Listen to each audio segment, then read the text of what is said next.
హైదరాబాద్ లో మరోసారి బుల్లెట్ కలకలం రేపింది. అయితే ఈసారి ఆర్మీ ఫైరింగ్ రేంజ్ నుంచి ఈ బుల్లెట్ బయటికి దూసుకొచ్చినట్టు తెలుస్తోంది. రంగారెడ్డి జిల్లా గందగూడలోని ఇంట్లోకి ఒక బుల్లెట్ దూసుకొచ్చింది. ఇంట్లో ఉన్న మహిళ కాలుకు తగిలింది ఈ బుల్లెట్. అయితే జవాన్లు ఫైరింగ్ చేస్తుండగా ఈ ఘటన జరిగినట్టు తెలుస్తోంది. బుల్లెట్ తగలడంతో ఒక్కసారిగా ఆ మహిళ కుప్పకూలిపోయింది. హుటాహుటిన అతన్ని ఆసుపత్రి తరలించారు. ఘటనా స్థలం వద్దకు నార్సింగి పోలీసులు చేరుకున్నారు. ఇక ఈ నెలలోనే ఆర్మీ ఫైరింగ్ రేంజ్ నుంచి బుల్లెట్ బయటి ప్రాంతాలకు దూసుకురావడం ఇది రెండవసారి. గతంలో ఇటువంటి ఘటన చోటు చేసుకుంది. ఏకంగా ఒక ఇంటి గ్లాస్ని బ్రేక్ చేస్తూ, విండో గ్లాస్ని బ్రేక్ చేస్తూ లోపలికి వెళ్ళింది.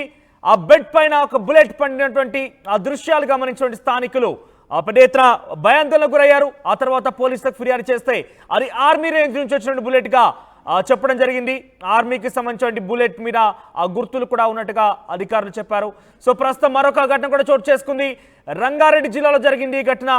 ఒక బుల్లెట్ ఏకంగా గందగూడలోని ఇంట్లోకి దూసుకొచ్చింది.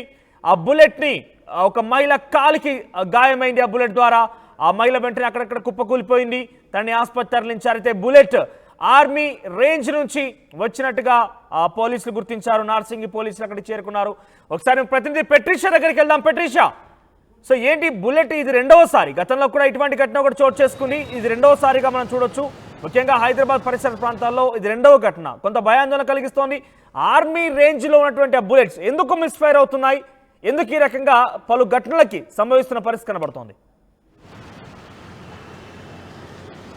రంగారెడ్డి నార్సింగ్ గందర్గూడలో ఏదైతే బుల్లెట్ బీభత్సం అయితే కలకలం రేగుతుందని చెప్పొచ్చు. ఒక ఇంట్లో ఉన్న మహిళ కాళ్ళ నుంచి బుల్లెట్ దూసుకెళ్లడం అయితే జరిగింది.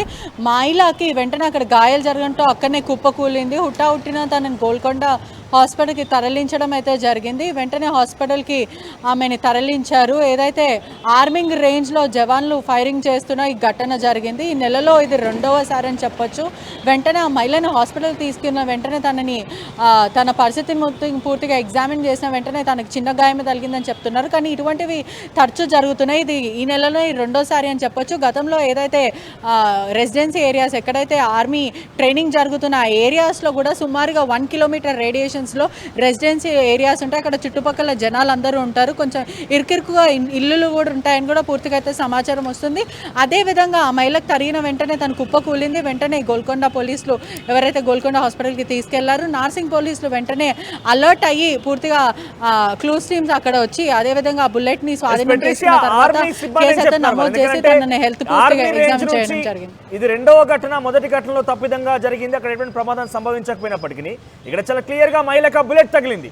సో ఆర్మీ రేంజ్ ఆఫీసర్లు కావచ్చు, అధికారులు కావచ్చు, ఎవరైనా సమాధానంగా రెస్పాన్సిబుల్ గా ఉన్నారా దీనికి? ఎస్, నార్సింగ్ పోలీసులు మాత్రం పూర్తిగా ఇన్వెస్టిగేట్ చేస్తున్నారు. ఇక ఆర్మీ రేంజ్ నుంచి వచ్చింది కాబట్టి గతంలో కూడా వచ్చింది. అక్కడ పూర్తిగా ట్రైనింగ్స్ జరుగుతుంటాయి. అంటే కొన్నిసార్లు పొరపాటు శాతం మిస్ ఫైరింగ్ అయితే జరుగుతూ ఉంటాయి. అంటే తప్పిదం బట్టి ఇవంతా కూడా జరుగుతూ ఉంటాయి. గతంలో కూడా అలానే జరిగి ఒక ఇంట్లోకి ఏదైతే గ్లాస్ని బద్దలు కొట్టుకొని మరి దూసుకెళ్ళి బెడ్ మీద బుల్లెట్ చూసిన వెంటనే వాళ్ళ భయప్రాంతాలకు గురయ్యారు. అదేవిధంగా మహిళ కూడా స్పందించడం జరిగింది. నాకు తెలియదు, నేను ఇంట్లో ఒకటేసారి నడుచుకుంటూ హాల్ లోపలికి వెళ్తున్న సమయంలో నాకు ఈ బుల్లెట్ అనేది తగిలింది. వెంటనే నేను బయటకు వచ్చి చూసే వెంటనే అక్కడ ఎవరూ లేరు. నాకు చాలా భయప్రాంతాలకు గురైంది. ఇవాళ నా టైం బాగుంది కాబట్టి నేను బయటపడ్డాను. అదే బుల్లెట్ నా తలకి తగులుంటే నా పిల్లల పరిస్థితి, నా పరిస్థితి ఏంటి అని చెప్పి తను మీడియాతో మాట్లాడడం కూడా జరిగింది. నార్సింగ్ పోలీసులు మాత్రం తెలుస్తున్నప్పటికీ అంత నెగ్లిజెంట్ గా ఉంది అక్కడ ట్రైనింగ్ అంతా కూడా. అందుకనంటే ఒక ఇంట్లోకి చొచ్చుకొచ్చింది బుల్లెట్. ఎస్, ఇదే విషయం గతంలో కూడా జరిగింది. పూర్తిగా కూడా ఆరోపణలు ఎదుర్కొంటున్నారు. ఎందుకంటే అంత మిస్లీడింగ్గా ప్రజలు ఉన్న పక్షాన ఏదైతే 1 కిలోమీటర్ రేడియేషన్లో ప్రజలు ఉంటారు. ఇంకా బుల్లెట్ ఎవరికైనా తలకి తగిలి ఉంటే వాళ్ళ పరిస్థితి ఏంటి అని కూడా అధికారుల మీద కూడా ప్రశ్నలు అయితే వస్తున్నాయి. పూర్తిగా అయితే నార్సింగ్ పోలీసులు మాత్రం కేసు నమోదు చేసుకొని దర్యాప్తు చేస్తున్నారు. ఫస్ట్ అయితే ప్రిలిమినరీ ఇన్వెస్టిగేషన్లో ఉంది. పూర్తిగా ఎవరైతే ఆర్మీ ఆఫీసర్స్ ఉన్నారో వాళ్ళకి మేము నోటీసులు జారీ చేస్తాం, ఒకసారి పూర్తిగా విచారణ చేస్తామని అక్కడ నుంచి నార్సింగ్ వైపు అయితే మనకు తెలుస్తుంది. రైట్ పెట్రిషా, సో మరోసారి హైదరాబాద్ పరిసర ప్రాంతాలు ముఖ్యంగా రంగారెడ్డి జిల్లా గందగూడలో జరిగింది ఈ ఘటన. ఆర్మీ రేంజ్లో అక్కడ ప్రాక్టీస్ చేస్తున్న నేపథ్యంలో, అక్కడ ట్రైనింగ్ ఇస్తున్న నేపథ్యంలో ఒక బుల్లెట్ మిస్ఫైర్ అయిపోయి ఒక ఇంట్లోకి చొచ్చుకొచ్చింది. ఇంట్లో ఉన్నటువంటి మహిళ ఆవిడ బహుశా ఊహించకపోవచ్చు. ఎందుకంటే ఆవిడ పనుల రీత్యా కావచ్చు, ఇంట్లోటువంటి పనులు చేసుకుంటూ ఉంది. సో ఒక్కసారిగా బుల్లెట్ వచ్చి కాలికి తగిలింది, కాలికి గాయమైంది, స్పృహ తప్పు కింద పడిపోయింది.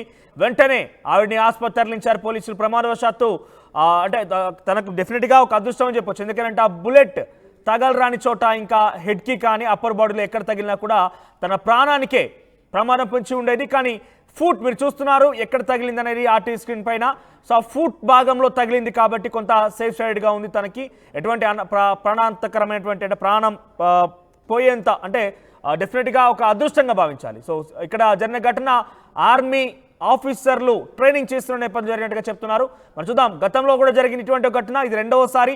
మరి దీనికి అటు ఆర్మీ అధికారులు ఎటువంటి సమాధానం చెప్పబోతున్నారో చూడాల్సిన అవసరం అయితే ఉంది. నా పేరు ప్రవళిక. ఏమైందమ్మా? మేము బయలుగూడలో ఉంటాం, గన్నగూడ. ఇలా మమ్మీ బట్టలు ఆరేస్తుంటే సడన్గా వచ్చింది. ఇట్లా మమ్మీ అనుకుంది రాయి తాకిందేమో అని చెప్పేసి వదిలేసింది. మళ్ళీ తర్వాత చూసుకుంటుంటే పసుపు పెడుతున్న కొద్దీ ఇంకా బ్లడ్ వస్తూనే ఉంది. అట్లా అమ్మమ్మ చూసింది, ఆడ బుల్లెట్ అనిపించింది. ఇక అప్పుడే తాత చూసి పోలీసులకు ఫోన్ చేసారు. వాళ్ళు వచ్చి ఎంక్వైరీ చేసాగానే ఆర్నెస్ వచ్చి మళ్ళీ హాస్పిటల్కి తీసుకొని వెళ్ళారు. ఇప్పుడు మమ్మీకి ఆడ జరుగుతుందంట ట్రీట్మెంట్. అంటే ఏం చేస్తుంది మమ్మీ అప్పుడు? మమ్మీ ఇట్లా బట్టలు ఆడేద్దామని చెప్పేసి ఇక్కడ నించుంది. అది ఇక సడన్గా వచ్చేసి తాకింది. మమ్మీ ఇంకా అప్పటికి ఏం అనిపించలేదంట. తర్వాత చూస్తే ఇట్లా బ్లడ్ వస్తూనే ఉంది. మరి ఇంకా అప్పటికి వచ్చేసారు పోలీసు వాళ్ళు. ఆర్మోలది ఉంటుంది కదా బుల్లెట్, అది తాకింది. ఇక్కడ గేట్ ఉంటుంది పెద్దది, ఆ నుంచి సడన్గా వచ్చి తాకింది. ఇంకా అప్పటికి మమ్మీ కళ్ళు తిరుగుతున్నాయని చెప్పింది. ఆడ కూర్చోబెట్టినాము, వాటర్ తాపినాము. మళ్ళీ ఆయన నొప్పి వస్తుంది అనేసరికి తాత వేసి పోలీసులకు ఫోన్ చేశారు. వాళ్ళు వచ్చి ఎంక్వైరీ చేయగానే. నా పేరు ప్రవళిక. ఇట్లా మేము విద్యానగర్లో ఉంటాం, బైరేగూడ. మమ్మీ బట్టలు ఆరేస్తుంటే ఇట్లా సరే ఉదయం 11:30కు ఆమె బట్టలు ఉతికి ఆరేస్తుంది. ఆరేసేటప్పుడు ఆ పడలన మనకు పాటాకి వెళ్ళి సౌండ్ వచ్చింది. సౌండ్ వచ్చి ఆమె కాలుకు బుల్లెట్, మన ఆర్మీ అని తెలుసు. సరే ఆర్మీ దాకా కాదా మాకు అంత రీజన్ తెలియదు.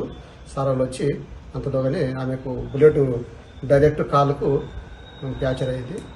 ఇక హాస్పిటల్ తీసుకుపోయారు. అంతలోగానే పోలీసులకు ఫోన్ చేసినాం. నార్సింగ్ సిఐ వచ్చిండు, సార్ సార్ వచ్చి ఎంక్వైరీ చేసి ఇంకా తీసుకుపోయారు. హాస్పిటల్ పెంచి బుల్లెట్ బయట పడ్డదా?